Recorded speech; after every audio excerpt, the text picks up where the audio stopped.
मांगे हैं अध्यापकों की, है ना, जिसमें मोटी बात अगर मैं वन लाइनर कहूं तो ये समझ में आती है कि राज्य कर्मचारी के समतुल्य ही इसको दे दीजिए दर्जा, बात खत्म हो जाएगी। फिर बाकी ठीक है, फिर जो राज्य कर्मचारी सुविधा पाए वही अध्यापक पाए, तो इसमें सब चीजें आ जाती हैं। आज की बैठक और कमेटी बनाने का प्रस्ताव, कमेटियों का इतिहास बहुत अच्छा उजला नहीं रहा। कमेटियां बनती धूम धड़ाके से हैं, गाजे बाजे के साथ क्या, और गुम चुपचाप अंधेरे में हो जाती हैं बिना किसी शोर शराबे के। सुलोचना मौर्य। जी सर, धन्यवाद। और मैं पूर्णतः आश्वस्त हूँ जी, और धन्यवाद भी करना चाहूंगी अपने हमारे उत्तर प्रदेश के यशस्वी मुख्यमंत्री जी का और हमारे माननीय शिक्षा मंत्री जी का, कि जिन्होंने शिक्षकों के शिक्षक हित के बारे में सोचा और उनकी समस्याओं के समाधान के लिए अभी आगे जो भी कमेटी गठित की जाएगी उसमें जो भी समस्या होगा उसका समाधान करते हुए इस योजना को कहां तक लागू किया जा सकता है, कहां तक सफलता मिलती है, अभी आगे की जो बैठ। नमस्कार, आप सभी जितने भी शिक्षा मित्र साथी हैं, आप सभी को लेकर एक बड़ी खबर आ रही है। जैसा कि आप सभी को पता ही होगा कि आप सभी के मानदेय वृद्धि को लेकर, आप सभी के समायोजन को लेकर कितने सारे प्रयास किए गए हैं। हर तरफ से आप सभी का मुद्दा उठाया जा रहा है। हर कोई आप चाहता है कि आपका समायोजन किया जाए, इसलिए हर तरफ से आप सभी के मुद्दे को उठाने की कोशिश की जा रही है। आप सभी के समायोजन को लेकर सरकार से सवाल भी किए जा रहे हैं। फिलहाल आप इस वीडियो को देखिए, ये वीडियो आप सभी के लिए काफी महत्वपूर्ण होने वाली है। क्या है? देखिए अमिताभ जी, पहले तो सब लोगों को मेरा नमस्कार। और सबसे बड़ी बात यह है कि आज के पत्रकारिता जगत में जिस तरीके से आपने इस चीज को उठाया, ये काबिले तारीफ है। मैं आपका हाथ जोड़ करके बहुत बहुत धन्यवाद अदा करता हूं। धन्यवाद भाई। देखिए सबसे मूलभूत चीज ये है कि आप ये जानिए कि भारतीय जनता पार्टी का तासीर क्या है। ये जो शिक्षक है हमारा, ये दो फ्रंट पे लड़ रहा है आज। एक तो सरकार से तो लड़ ही रहा है, ये जनता से भी इस मामले में लड़ रहा है कि जनता को भारतीय जनता पार्टी ये दिखाना चाहती है कि शिक्षक कुछ नहीं करता, शिक्षक को जो तनख्वाह मिलती है वो फ्री की है। धीरे धीरे इस तरीके से किया जाए, सुविधाओं का अभाव हो, बच्चों का कमाना हो, और धीरे धीरे स्कूल बंद करके ये सब निजी हाथों में सौंप दिया जाए, इन लोगों को नकारा साबित कर दे। ये बीजेपी की सोच है।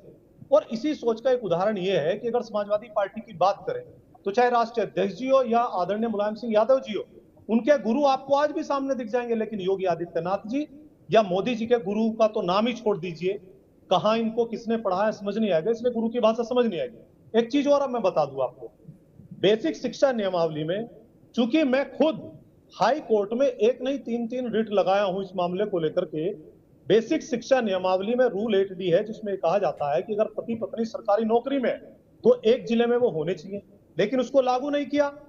मैं आपसे पूछना चाहता हूं, मेरठ में सीडीओ आईएएस है, हापुड़ में सीडीओ आईएएस है, दोनों अगल बगल रहते हैं। अगर डीएम बनते तो बराबर का जिला मिलता।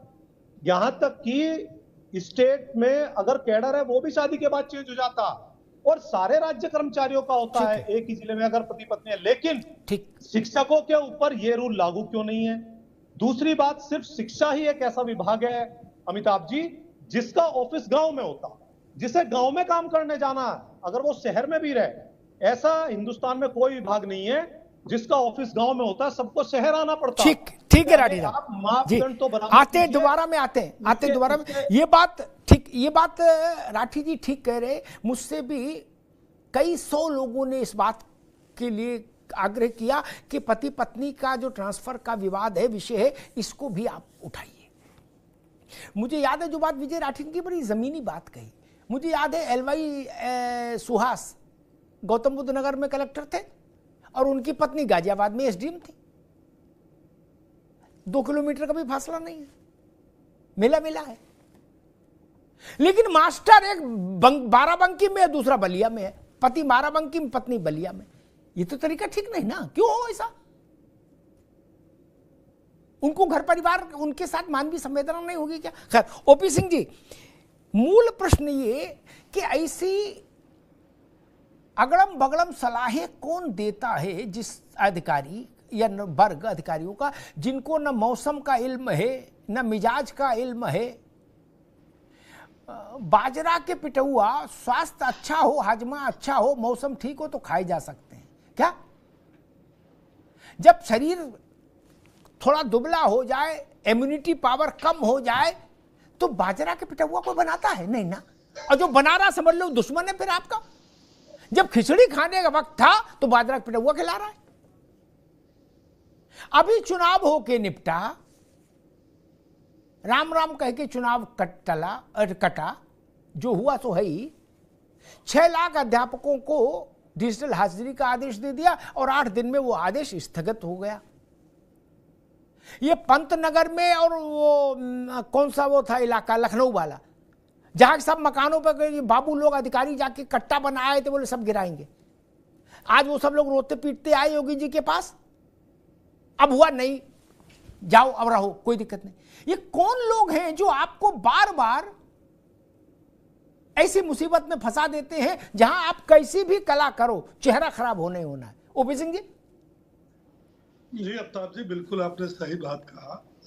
और शिक्षक वर्ग हमारे देश और समाज का आदिकाल से सबसे सम्मानित वर्ग रहा। आपने स्टार्टिंग में एक बहुत अच्छी बात कही कि जिन लोगों ने इस आदेश को लागू किया या लागू करने का प्रयास किया, उन्हें एक बार जरूरी रूप से शिक्षकों से जो अब वार्ता कर रहे हैं वो वार्ता करके विचार विमर्श करने के बाद ही उठाना चाहिए।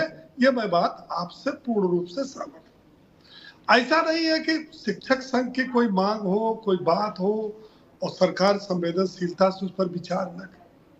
और अगर ऐसा जो आपने चूक बताई हुआ न होता तो आखिर 8 दिन बाद ये जो शासन में बैठे हुए अधिकारी हैं, इनको क्यों इसको स्थगित करना पड़ता, इसको क्यों रोकना पड़ता।